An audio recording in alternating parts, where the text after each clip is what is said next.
സംസ്ഥാനത്ത് മഴ വീണ്ടും കനക്കും എന്ന റിപ്പോർട്ടുകളാണ് ഇപ്പോൾ എത്തുന്നത്. വീണ്ടും കാലവർഷം സജീവമാവുകയാണ്. ഇന്ന് 9 ജില്ലകളിൽ ശക്തമായ മഴ മുന്നറിയിപ്പുള്ള യെല്ലോ അലർട്ട് നൽകിയിരിക്കുകയാണ്. പത്തനംതിട്ട, കോട്ടയം, ആലപ്പുഴ, എറണാകുളം, തൃശൂർ, മലപ്പുറം, കോഴിക്കോട്, കണ്ണൂർ, കാസർഗോഡ് ജില്ലകളിലാണ് അതിശക്തമായ മഴ മുന്നറിയിപ്പുള്ളത്. വിവരങ്ങളുമായി ഷീജ വീണ്ടും തിരുവനന്തപുരത്ത് നമ്മളോടൊപ്പം ഒരിക്കൽ കൂടി ചേരുകയാണ്. നോക്കാം സംസ്ഥാനത്ത് മഴയുടെ സാധ്യത എങ്ങനെയാണ് എന്നാണ് പ്രവചിക്കപ്പെട്ടിരിക്കുന്നത് എന്ന്. ഷീജ, എന്താണ് ഇന്നത്തെ മഴ മുന്നറിയിപ്പ്? കുറച്ച് ദിവസങ്ങൾക്ക് ശേഷം കാലവർഷം വരും ദിവസങ്ങളിൽ വീണ്ടും സജീവമാകും എന്നാണോ ഇപ്പോൾ പ്രവചനം വന്നിരിക്കുന്നത്?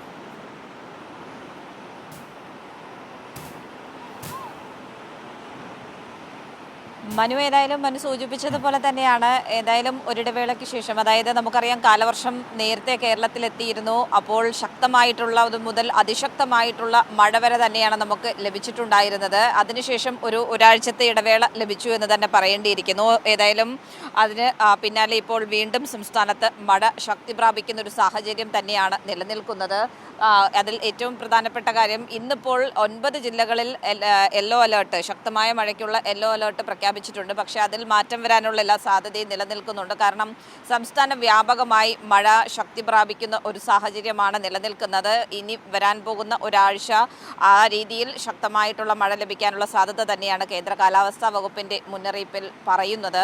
അതിനൊപ്പം കൂട്ടിച്ചേർക്കേണ്ടത്, ഒരു ബംഗാൾ ഉൾക്കടലിൽ ചക്രവാത ചുഴി നിലനിൽക്കുന്നുണ്ട്. അതിൻ്റെ സ്വാധീനം കൂടി കേരളത്തിൽ ലഭിക്കുന്നുണ്ട്. അതിൻ്റെ ഭാഗമായി കൂടിയാണ് ഈ രീതിയിൽ മഴ ഇപ്പോൾ ശക്തി പ്രാപിക്കുന്നത്. കാറ്റിൻ്റെ വേഗത കൂടി നിൽക്കുന്ന ഒരു സാഹചര്യമാണ് ഇത്തവണ കാലവർഷം ആരംഭിച്ചപ്പോൾ മുതൽ നമ്മൾ നേരിടുന്നതാണ്. ഈ ഒരു അതിശക്തമായിട്ടുള്ള കാറ്റ് അത് വലിയ രീതിയിലുള്ള നാശനഷ്ടം ഇതിനകം തന്നെ വരുത്തിയിട്ടുണ്ട്.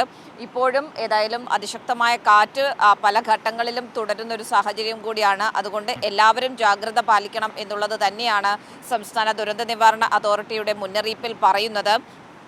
കാറ്റിൻ്റെ വേഗതയ്ക്കൊപ്പം തന്നെ കടൽ പ്രക്ഷുബ്ധമായിട്ടുള്ളൊരു സാഹചര്യം കൂടിയാണ്. കടൽ പലയിടങ്ങളിലും പ്രക്ഷുബ്ധമായി തുടരുന്ന ഒരു സാഹചര്യത്തിൽ ഏതെങ്കിലും സാഹചര്യങ്ങളിൽ എവിടെയെങ്കിലും ജനങ്ങളെ മാറ്റിപ്പാർപ്പിക്കേണ്ടതടക്കം ഉണ്ടെങ്കിൽ അതിൽ അടിയന്തരമായിട്ടുള്ള നടപടി സ്വീകരിക്കണം എന്നുള്ളത് ജില്ലാ കളക്ടർമാർക്ക് നിർദ്ദേശം നൽകിയിട്ടുണ്ട്. അതിൻ്റെ അടിസ്ഥാനത്തിൽ ജില്ലാ കളക്ടർമാർ ആ രീതിയിലുള്ള നടപടികളും സ്വീകരിച്ചു വരികയാണ്. ഞാനിപ്പോഴുള്ളത് ശംഖുമുഖം കടൽ തീരത്താണ്. ഇവിടെ നമുക്കറിയാം കടൽ പ്രക്ഷുബ്ധമായിട്ടുള്ളൊരു അവസ്ഥയിൽ തന്നെയാണുള്ളത്. അത് നമ്മുടെ ദൃശ്യങ്ങളിൽ നിന്ന് തന്നെ വ്യക്തമാണ്. വേണ്ട മുന്നറിയിപ്പുകളൊക്കെ ഇവിടെ നൽകിയിട്ടുണ്ട്. കടലിൽ ഇറങ്ങരുത് എന്നുള്ള മുന്നറിയിപ്പ്, അതോടൊപ്പം തന്നെ ഇവിടെ കടൽ കൂടുതൽ കയറിയിരിക്കുന്ന ഒരു സാഹചര്യം കൂടിയാണ് നിലനിൽക്കുന്നത്.